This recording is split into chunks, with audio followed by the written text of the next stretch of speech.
Hi everyone, my name is Abang Daniel and today I will be presenting on a topic improving surface drainage water quality at Polytechnic Kuching Sarawak.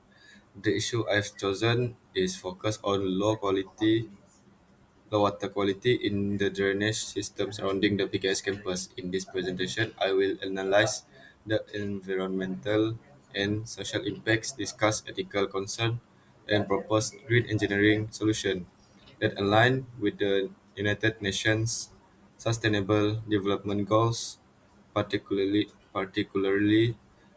SDG 11 Sustainable Cities and Communities.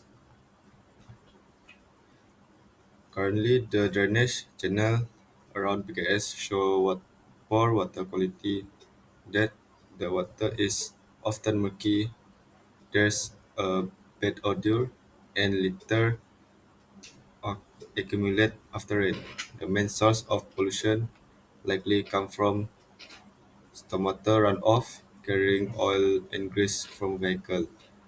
Then water cafeteria waste, then workshop or laboratory washing, then sediment and illegal discharge. On top of that, maintenance is inadequate, drains are frequently blocked, vegetation buffers are minimal, and there are few oil or grit traps. This issue combined to degrade the overall drainage water quality, especially during rainy periods when pollutants are easily washed into the system. Some of the key pollutants we suspect include suspended solids, nutrients like nitrogen and phosphorus, oil and grease, detergent, litter, and possibly heavy metal from workshop. During heavy rain, these pollutants are transported rapidly, leading to flooding risks and increased pollutant load downstream. The stakeholders involved are not only the student and staff but also cafeteria operator, workshop technician, facilities management, and even residents living near the campus. Since we may not yet have actual monitoring data, it's important to recommend baseline sampling to confirm the true pollution level. Environmentally, poor drainage water quality lead to a rash problems. Polluted drains cause oxygen depletion, reducing aquatic life and increasing the risk of eutrophication, while algae overgrow and suffocate other organisms. Sediment build up and oil film block oxygen transfer to the water, harming small aquatic species like macroinvertebrates. Over time, these pollutants move beyond the campus, degrading downstream waterways and contributing to broader watershed pollutant. So even though the pollution may look small locally, its cumulative impact is significant. For the PKS community, poor drainage water quality has social, health, and operational impacts. Stagnant, pollutant water become a breeding ground for mosquitoes and may contain pathogen from food waste, causing health risks.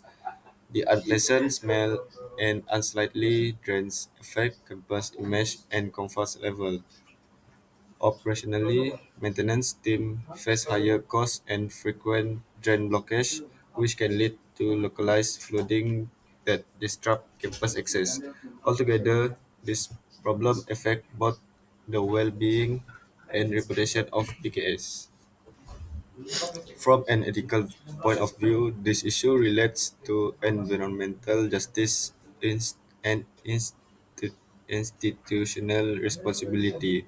First, campus pollution can flow downstream, impacting nearby communities who depend on cleaner waterways. This raises a fairness concern. Secondly, as an educational institution, PKS has moral and professional duties to prevent environmental harm, improper waste handling from workshop or canteens show negligence. Lastly, this connects to intergenerational ethics, failing to manage water responsibly today pass the burden to future generations. Therefore, addressing the issue isn't just technician, it's an ethical obligation. To tackle this issue, the first category of solution involves nature-based treatment. One idea is to create constructed wetland or vegetated swales along drainage line. This system naturally filters storm waste, like lands and soil, help remove sediments, nutrients, and oils while improving biodiversity. Another option is installing bioretention cells or rain gardens near canteen and workshop areas. This capture runoff, slow it down, and allow infiltration while filtering out contaminants. Nature-based approaches are attractive because they are low-cost, aesthetic, and sustainable. The second category focuses on source control and engineering improvement. For example, first, installing oil and grit separators at workshop discharge and parking areas, using permeable paving in pedestrian and parking zones to reduce runoff, then conducting regular sweeping and drain cleaning. Finally, implementing grass interceptor in canteen and ensuring proper lab waste disposal. When we combine source control with nature-based treatment, we achieve the best cost benefit and longer lasting performance. This improvement align with SDG 11 Sustainable City and Communities. Under this goal, we can strengthen our infrastructure and planning by integrating resilient drainage design into the PKS master plan, such as green corridors and retention basins, then upgrading drainage capacity where flooding often occur. Using rainwater harvesting system like cistern and rain barrel to reduce peak flow, finally, and setting up a maintenance and monitoring program to ensure long-term performance.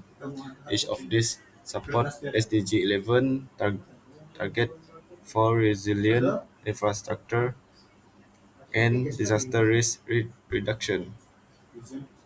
Besides infrastructure, community engagement and policy measures are equally important.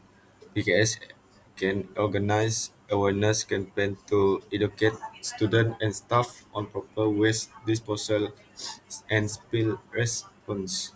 The campus should also enforce a policy requiring pre-treatment system like oil traps for workshop and proper waste segregation in canteen. To promote ownership, students could join citizen science water monitoring, collecting sample and learning about environmental stewardship.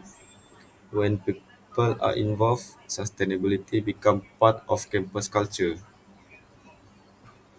To conclude, the low water quality in PKS trends stem from mixed pollution source and inadequate maintenance. This harm both the environmental and the campus community through health risks, aesthetic decline, and operational issue.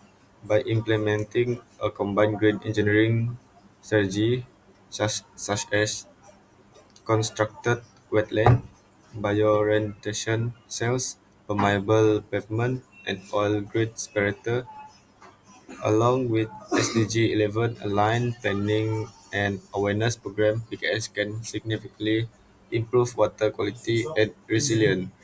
As a next step, we should start baseline water monitoring and pilot a small-scale wetland or bioorientation project, then evaluate and expand based on result. Together, we can make PKS a model for sustainable drainage management. The reference used for this presentation include EPA Stormwater Management Guidelines, academic studies on constructed wetland, STG official document, and local municipal stormwater standard. This provide design guidance and, and ensure that any future PKS initiative are based on reliable internationally recognized best practice. Thank you for listening.